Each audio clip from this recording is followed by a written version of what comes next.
Good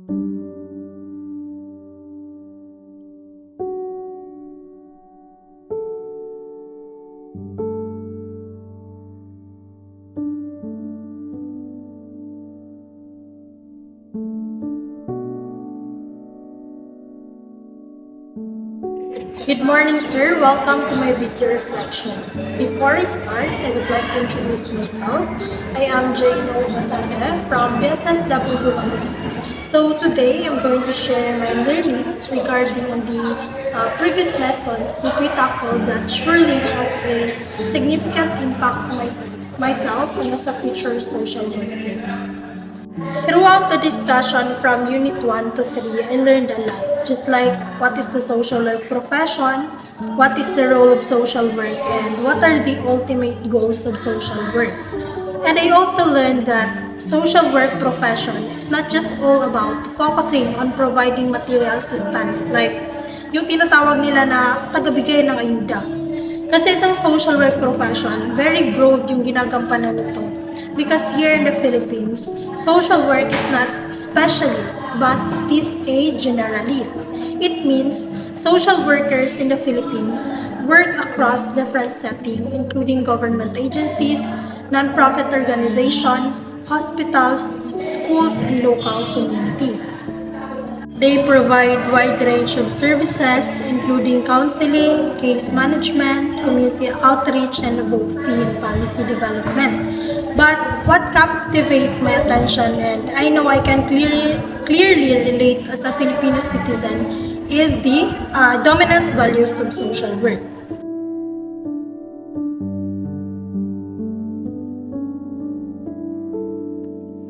The dominant values of social work, which are the social acceptance, emotional closeness and security in a family, authority value, personalism, utang na loob, and last, the patient suffering endurance. These values emphasize harmonious relationship, the significance of family bonds, respect for authority and figures and elders, trust and personal connection and gratitude, and the belief in enduring hardship or future rewards. So this connection highlight how social work in the Philippines can draw upon these cultural values to establish a meaningful connections and provide effective support to individuals, families, and communities. Understanding these dominant values of social work, ito yung mga values na dapat sinasundin kasi tayong mga Filipino, meron tayong iba't ibang culture. The dominant values of social work, we have the social acceptance. Ugali naman na nating mga Pinoy na mahilig makijoin or minsan nasasabihan ng iba na FCR, yung tinatawag na feeling close. But if maging social worker tayo, dapat iwasan natin mang-judge agad. Kasi we need to accept everyone regardless of their background. Kasi it is important na meron tayong tinatawag na smooth interpersonal relation. That involves pakikisama, euphemism, and yung pagiging tulay kumbaga. Dapat maging aware din tayo sa sinasabi natin, lalo na yung situation that involves sensitive scenes. Dapat hindi tayo maging judger kasi nga, di ba, isa ito sa dominant values na meron si social work, which is the social acceptance. So next, we have the emotional closeness and security in family. Isa din sa pinaka-common nangyari sa bansa natin is yung mga tao nagsasacrifice for their family. Lalo na yung mga mother na ginagawang lahat for their children. They aim to give their child a better education. That's why sa hirap ng buhay, pinipili nilang makipagsapalaran sa ibang bansa para ma-provide yung needs ng family nila. And meron ding mga older children na mas inuuna yung nakakabata nilang kapatid in terms of education. That's why sila nagtatrabaho muna para mauna makatapos yung nakakabata nilang kapatid. So, isa sa mga values na meron si social work is tinutulungan nila yung mga ganong klaseng tao. Yung inuuna yung family kaysa sa sarili nila, which is good kasi diba, mahirap din yung ganong situation. So next, we have the authority value. Dito sa Pilipinas, common din dito na Lalo na dati na merong kumbaga leader sa isang pamilya. Tayo mga Pinoy, naniniwala tayo mas maging strong ang relationship ng family if merong mag-lead and that leader ng family merong authority to command and to be respected and obeyed. So yung social worker in terms of helping, hindi sila basta-basta mag-render ng help kasi need din nila i-consider na merong may authority sa ganong pamilya. Kumbaga kapag nagbigay sila ng tulong, they need to have a permission first dun sa leader ng family before sila mag-render ng help. So we also have here what we call personalism. Kasi diba here na Philippines, kapag marami kang kakilala na nag-work, especially sa mga government agencies, mas napapadali or mas nagiging easy access ka, lalo na sa mga beneficiaries. Yung iba nga, kinakaibigan lang nila para makabenefit sila. So tayo, kapag maging social worker na, we must avoid that attitude kasi hindi porkat kilala or kapamilya natin, yun na agad ipapasok natin or ililista na agad ang mga names nila sa mabibigyan ng mga ayuda. Kasi kawawa naman yung mga deserving ng tulong natin na di nabigyan dahil mas inuna natin yung kakilala or kapamilya natin. So we should avoid that attitude kasi hindi siya tama and hindi siya in line sa kung ano yung goal ng social work. So next, we have the utang na loob. These values can be good or bad kasi di naman masamang tumanaw ng utang na loob. Pero sometimes, yung mga tao kasi, lalo na dito sa Pilipinas, na kapag nagbigay sila ng tulong, lalo na yung mga kamag-anak natin, nagtulungan lang tayo ng konti, tapos kapag naging successful tayo, feeling nila na dahil na yun sa tulong nila. Ibabash na tayo na kung hindi dahil daw sa kanila, is wala tayo ngayon kung ano man ang naabot natin. So, dito sa social work, kapag tutulong tayo, dapat di tayo mag-expect ng any in return. Lalo na sa mga mahirap, kasi sabi nga, di ba, it's better to give than to receive. And kapag makatanggap naman tayo ng kumbaga pa-thank you ng mga natulungan natin, kasi di naman din may iwasan na kapag yung tutulungan natin, lalo na yung mga taong patas lumaban sa buhay, mahilig sila magbigay ng konting bagay para pa-thank you sa tulong sa kanila. And kapag binigyan tayo ng gano'n, dapat learn how to appreciate kasi di naman sapat yung meron sa kanila. Nakuha pa nilang magbigay, di ba? So maging thankful and appreciative tayo sa binibigay nila. And huwag dapat tayo mag-expect na kapag tutulong tayo, meron din babalik sa atin. Kasi it's our job and isa sa values ng social work ay tumulong sa mga mahirap or yung mga tao na nangangailangan. Last is the patient suffering endurance. Ito very common na kultura na meron sa ating mga Pinoy na kapag nakaka-experience tayo ng hirap, iniisip natin na siguro testing lang to sa buhay, na baka bukas maging okay na din ang lahat. Pero kapag ng mindset natin, although okay naman siya kasi you are thinking positively, pero kapag na wala kang action na ginagawa, walang mangyayari. And isa sa practices na meron social work ay tinuturuan yung mga tao na di lang maging dependent sa matulong na binibigay ng government. Kasi not all the time, merong mga ayuda to ease the poverty. Kasi as long as kaya ng self-help, yun yung tinuturo ni social work. So, si social work, tinuturuan din yung mga mahirap paano sila makakasurvive sa situation na kinakaharap nila. Kasi diba, one of the distinguishing characteristic of social work profession is to empower the individual to self-help as much as possible. Kasi tayong individual, not all the time, maasa tayo sa tulong na binibigay ng ating government. So, dapat tayo rin yung gumagawa ng situation, gumagawa ng way para makaahon sa ganyang situation. This topic relates to my personal experience or belief kasi as a Filipino, meron tayong iba't ibang values na ginagawa or na-apply. Halimbawa na lang sa pamilya natin, diba, mostly we have what we call leader na family. Just like my father, he is the leader of the family and I highly respect and obey him. And naniniwala ako mas tatatag yung isang pamilya if we have that one family member who have an authority to lead and must be respected. So, related siya dun sa isa sa mga values ng social work, which is the authority value. Since we're talking about the dominant values of social work, if we relate it into the real world situation, there is so much scenario na nangyari to sa totoong buhay. For instance, maraming mga tao ang mahilig makisalamuha sa kapwa. Minsan nakikibilong pa sa isang group or pinipilit nila na they are fit into that circle. So, dito papasok yung isa sa dominant values of social work, which is the social acceptance. Paano nga ba natin may apply yun if ever maging social worker tayo? So, we need to accept them regardless of who they are.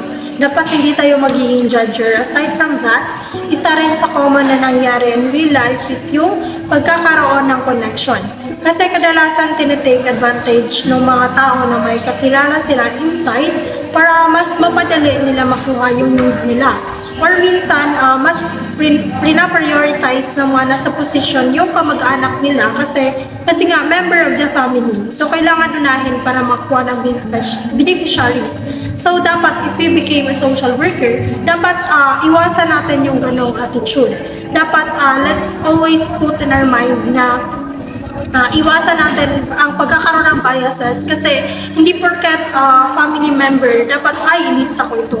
So, which is considered wrong, yung ganong attitude. These values highlight the importance of embracing diversity, building strong and supportive relationship, recognizing the authority and expertise of professionals, treating individuals with respect and dignity, acknowledging cultural traditions and obligations, and demonstrating resilience in the face of challenges. These values guide social work practitioners in their interaction with their clients and inform their ethical decision-making processes. They help social workers create an environment of acceptance, understanding, and empowerment, fostering positive change and growth for individuals, families, and communities. As a student, values like social acceptance, emotional closeness and security in a family, authority value, personalism, or utang na loob, which translate to a debt of gratitude in Filipino context, patience, suffering, endurance are central to my understanding and practice. Social acceptance encouraged me to treat all individuals equally, without bias or prejudgment. Emotional closeness and security in a family highlight the importance of fostering strong relationship and creating safe environment. Sa authority value naman, it reminds me that each person has a right and must be respected and upheld. Sa personalism, it emphasizes the individual's unique experiences, strength, and potential for growth.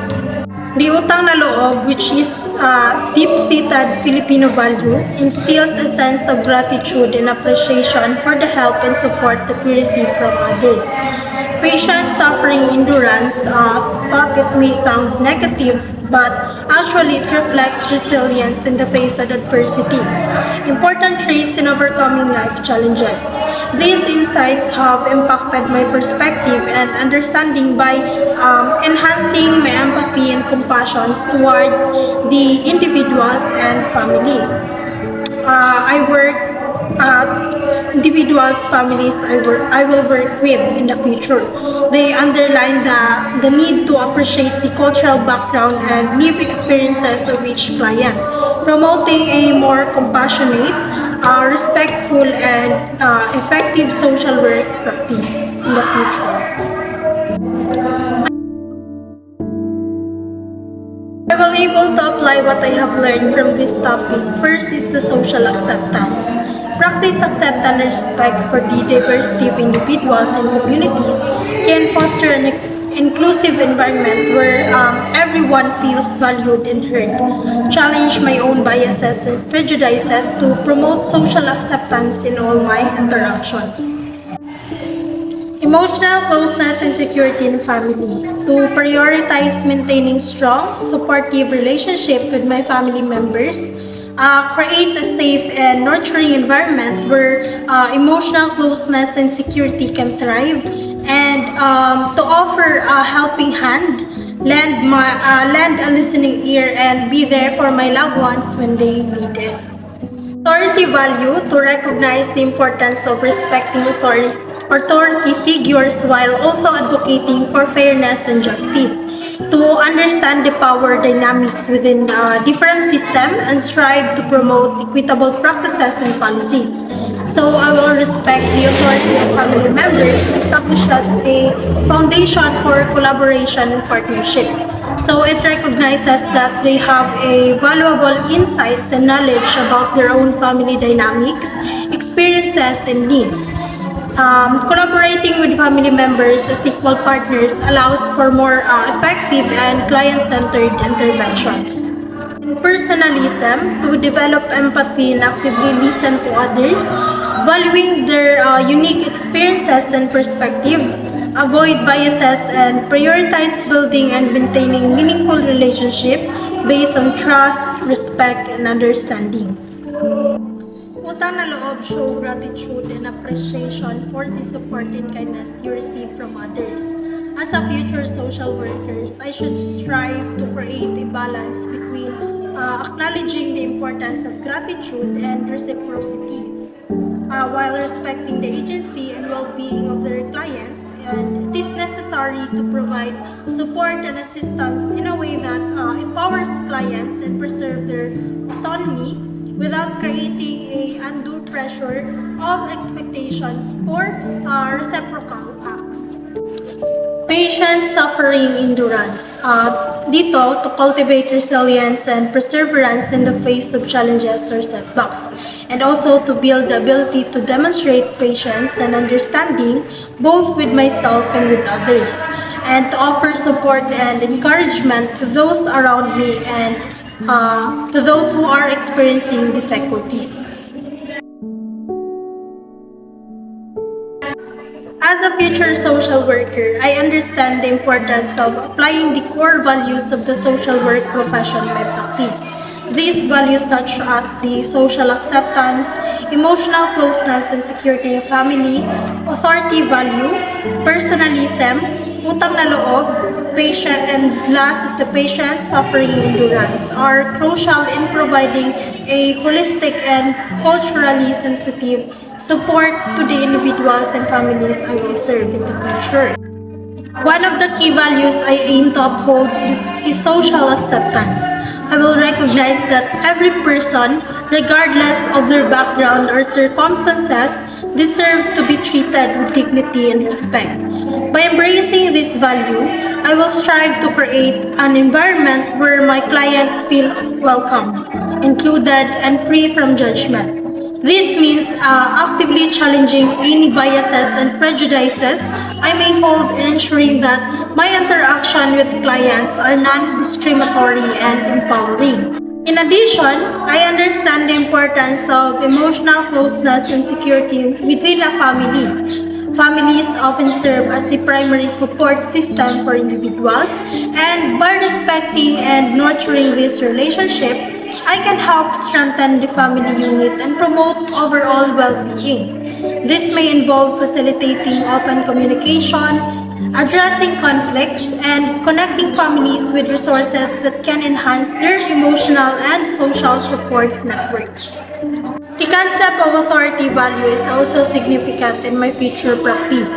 I recognize that families and communities often have their own hierarchies and decision-making structures, and it is essential that I respect and work within these frameworks. By acknowledging the authority of family members, I can build trust, foster collaborative partnership, and ensure that my interventions align with the values and preferences of individuals I will serve. Personalism, or the emphasis of the unique individuality of each person, is another core value that I aim to uphold. I will strive to understand the unique experiences and strengths and needs of each client and tailor my approach accordingly. This may involve exploring the client's cultural, social, and personal context to gain a deeper understanding of their perspective and lived experiences. And also, dito sa personalism, I will avoid biases kasi nabanggit ko nga kanina na hindi ibig sabihin na kapamilya mo is yun na yung unahin mo kasi each client is merong iba't ibang needs. So dapat iwasan natin yun, and yung lesson na gain ko dito is kailangan dapat free tayo sa biases or iwasan natin yung biases na yun. The value of utang na loob or the sense of gratitude is also significant in a Filipino context. I will be mindful of this cultural concept and ensure that my interaction with clients and their families reflect a genuine appreciation of their trust and willingness to engage with me. This may involve acknowledging their efforts, expressing gratitude, and ensure that my support is provided in a manner that empowers them to take an active role in their own growth and development. Finally, the values of patience, suffering, endurance are crucial in the social work profession. I understand that the challenges faced by my clients may be complex and deeply rooted, and that the process of change and healing can be gradual and arduous. By embodying these values, I will strive to be steady and supportive presence, offering compassion and encouragement even in the face of setbacks or difficult circumstances. Through the application of these dominant values, I believe I can become a more effective and culturally responsive social worker, better equipped to support the individuals and families I will serve in the future.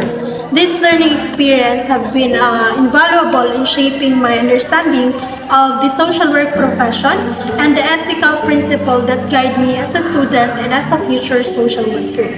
So I hope you learned something from my video reflection, and thank you so much.